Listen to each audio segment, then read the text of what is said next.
Hello, biologists. Today we're going to talk about cell structure, cell function, and specifically how a cell makes a protein, which we call path to the protein. So here we have a beautiful eukaryotic cell. I can tell that it's a eukaryote because it contains membrane-bound organelles. Inside this eukaryote, I have my mitochondria. Mitochondria actually have two membranes, so they're double membrane bound. Then I have my endoplasmic reticulum. I have two types of endoplasmic reticulum. These are the stacks of sacs of membrane. So think like a bunch of interconnected pita that could open up, and they have an inside the sac and an outside the sac. The rough endoplasmic reticulum has all these little red dots on it.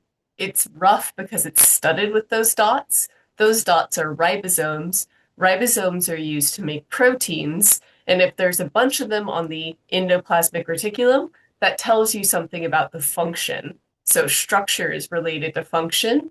The rough endoplasmic reticulum is used to make proteins. The ribosomes are the organelle that does that. So this is like protein production beginning area. Then we have the smooth endoplasmic reticulum. I kind of think it looks like lace or like fishnet or sometimes like a coral. It's smooth because it does not have ribosomes. It does not have ribosomes because it has a different function. The function of the smooth endoplasmic reticulum is to detoxify your cell and to produce lipids. So it's really cool for that purpose. It also is used as a storage area for ions. Then we're going to have the liquid inside your cell, which is more like a gel. That's called the cytosol. The word cytoplasm means all of the stuff inside the cell, not just the liquid component, but cytoplasm and cytosol are used interchangeably.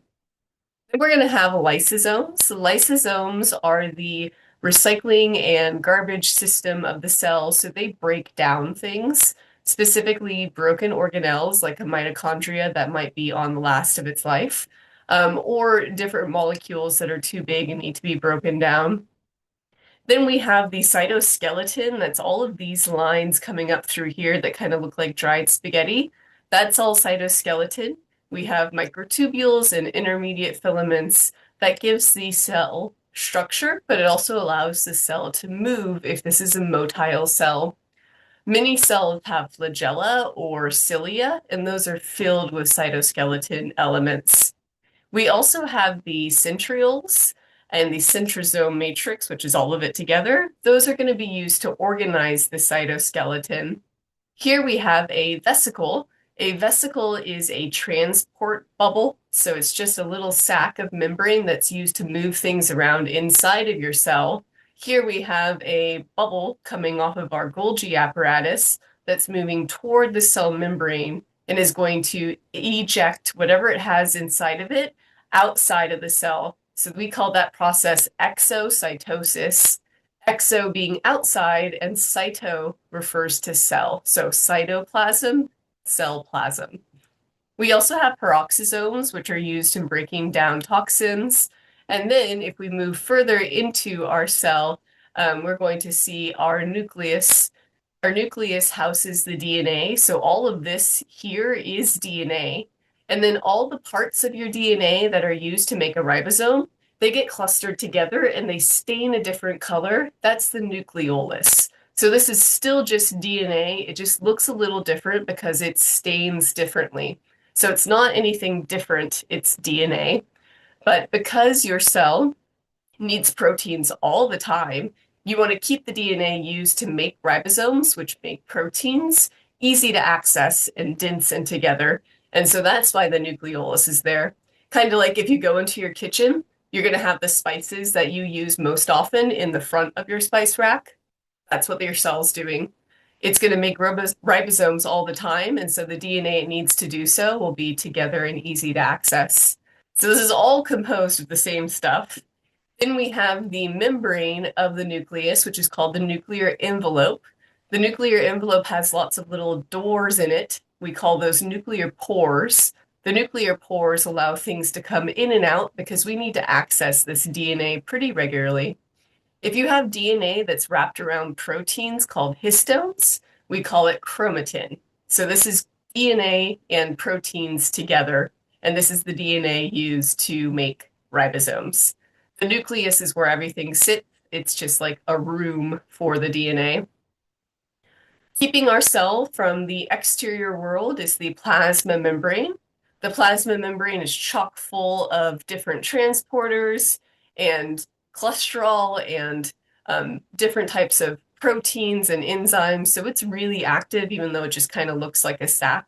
And then lastly, we have our Golgi apparatus, also called the Golgi body. It's capitalized because Golgi was a last name. And the Golgi body is going to take things, modify them, and package them for shipping.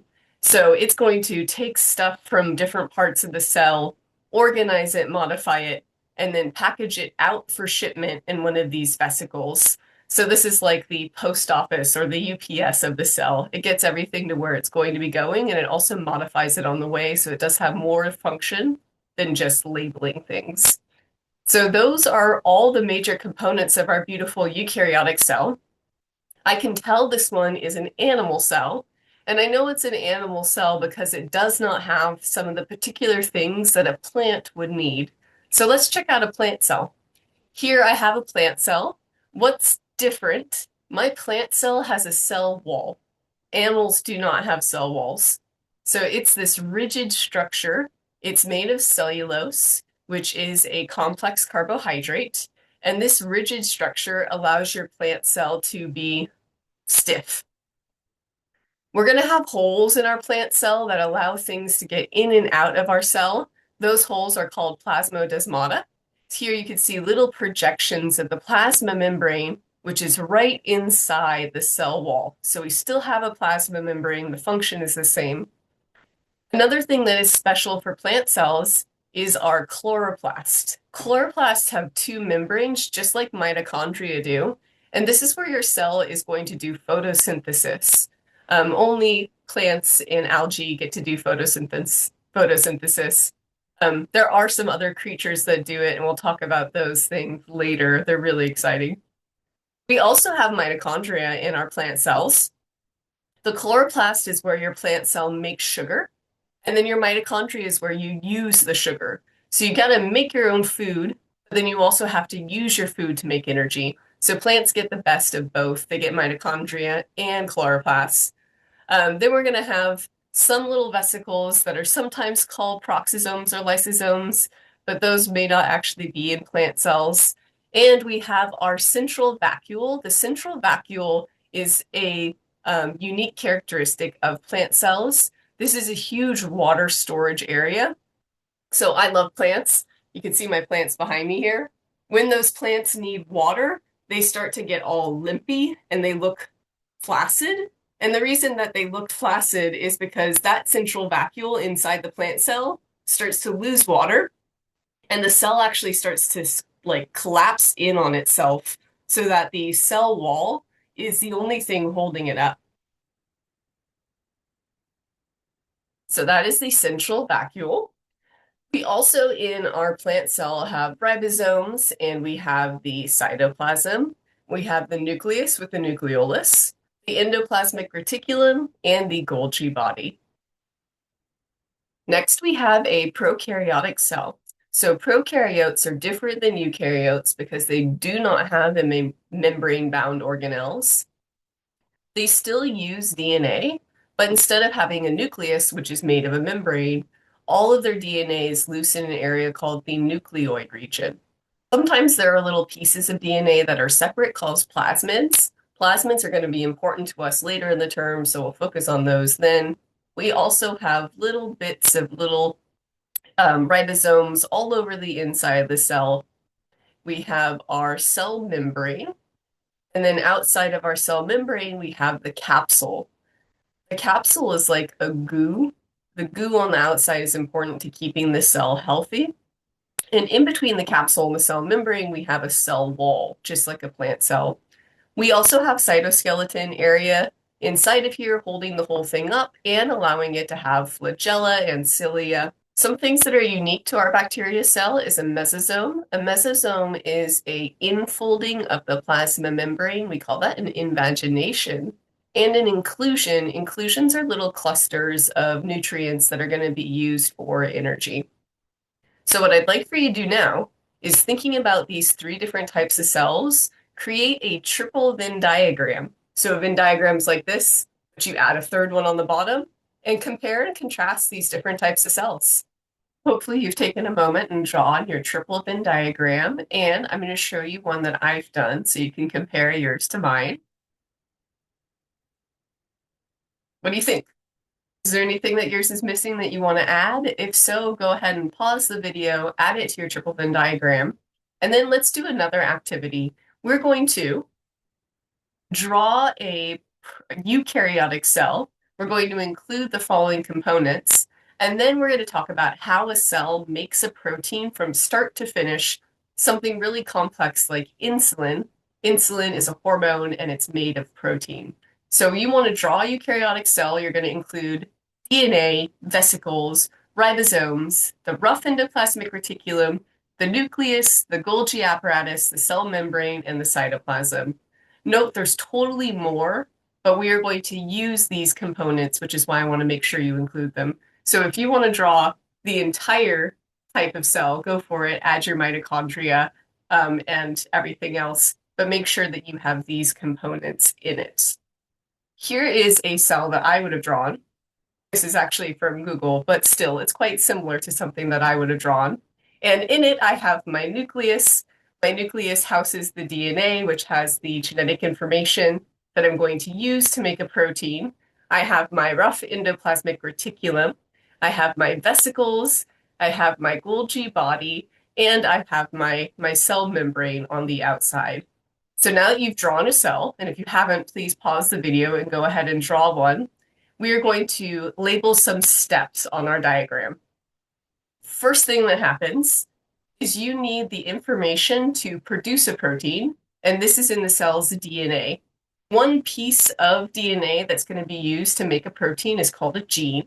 And so we are going to need to get a copy of that information to our ribosome where we're going to make the protein, but the DNA is too big to leave the nucleus. So we need to get a copy of it in the form of a molecule called mRNA.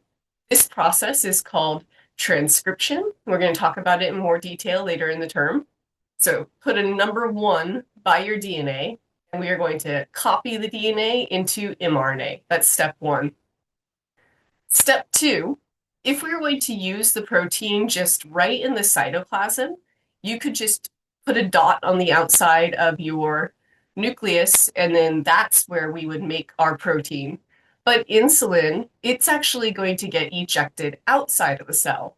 So if it's going to get ejected outside the cell, we need to add a lot more steps. So if we want to use it in the cytoplasm, that would be step number 2 right there. If that protein is going to be used outside the cell or in a lysosome or in the Golgi apparatus or in the endoplasmic reticulum, then we have to make it in the rough endoplasmic reticulum first, because the ribosomes that are on the outside of the rough endoplasmic reticulum, they will make the protein inside that membrane sac and then allow it to bud out in a vesicle, and then that vesicle can be used to transport it to where it's going to go. It can't be made in the cytoplasm because something about it needs to be protected from the cytosol. And so it's going to be made in the rough endoplasmic reticulum first. Then from the rough endoplasmic reticulum, that little transport bubble, the vesicle, will transport it over to the Golgi apparatus. And the first side of the Golgi apparatus that's facing the nucleus is called the cis face. And so it will fuse with the cis face, and the protein that you've just made that's not yet totally ready, called a protoprotein, it's going to get modified. So that's step 3 and 4. In step 5, that little protoprotein is going to be matured and edited in the Golgi apparatus. And when it's ready to leave the Golgi apparatus, it will bud out in another vesicle. So the first vesicle fuses to the Golgi, and the next vesicle buds off the back of the Golgi. And that now has the completed protein that is ready to be shipped somewhere. maybe it will bud off and it will start to act as a lysosome, or it will bud off and it'll go do something else inside the cell. But since we're making insulin, insulin is a hormone and it has to get into your bloodstream. And so that little budded vesicle will take it to the cell membrane, where it will fuse to the cell membrane, and the protein that we created will get ejected, and then we are ready to use our insulin. So it's from start to end in the DNA beginning, and ejection from the cell as the end. What does that look like? Let me show you. Here is one diagram. We have the nucleus. This is going to contain the DNA. One chunk of the DNA that we're going to use to make a protein is called a gene. We need to copy that information, but the DNA itself can't leave the nucleus. So the copy of the information is made in a molecule called mRNA. mRNA will leave the nucleus. It will leave the nucleus out one of those nuclear pores, and it will go into the rough endoplasmic reticulum. It's going to go into the rough endoplasmic reticulum, maybe to this protein right here, or this ribosome right here, because as we make it, we want to protect it from the cytosol outside of the cell. If your protein was going to get used right in the cytosol, let's say it was a motor protein or something, then the mRNA would leave the nucleus and go to a free-floating ribosome, and it would make the protein, and you would be done. But that's not what happens for insulin. And so we will use one of these ribosomes here. It will make the protein. Let's say that this is our insulin right now. As it makes that protein, it'll put it into a transport vesicle, and the transport vesicle will fuse to the Golgi apparatus from the side that faces the nucleus, which is called the cis face. It will move through the Golgi apparatus, and the protein will get modified as it goes. The word cistern means a tank, like a holding tank. So the water tank on the back of your toilet is a cistern. So this is just a tank of the Golgi apparatus that is holding the protein as it's being modified. That's why it's called cistern. Your protein will move through the Golgi apparatus, becoming modified. And when it's ready to get ejected, it will bud out in another vesicle. So this membrane here will pinch off and it will become this transport vesicle. That transport vesicle will fuse to the plasma membrane and it will eject whatever is inside of it. And here you have your insulin that's ready to go and ready to start doing some work. This is another visualization of the process. Here we have the nucleus that contains the DNA. We're going to take that DNA and we're going to make a copy as mRNA. That mRNA is going to go to a ribosome. That ribosome is going to create a protein. The protein will be bound in a vesicle. The vesicle will move to the Golgi apparatus. The Golgi apparatus will edit the protein as it goes through. It will bud another vesicle off the back half called the trans half of the Golgi. And that little vesicle will then go to the cell membrane where it will be ejected. One more visual for us. Here we are focusing on the endoplasmic reticulum. So the nucleus would be off of the image here. It would be over on this side. We need a copy of the DNA in the form of mRNA. Here's the mRNA. The mRNA is being read by a ribosome. The ribosome is creating the protein. We're calling it a polypeptide because that is more than one amino acid joined together. So proteins are made of polypeptides. That polypeptide is going to be modified and it's going to be packaged into a vesicle. This is showing you the vesicle budding off.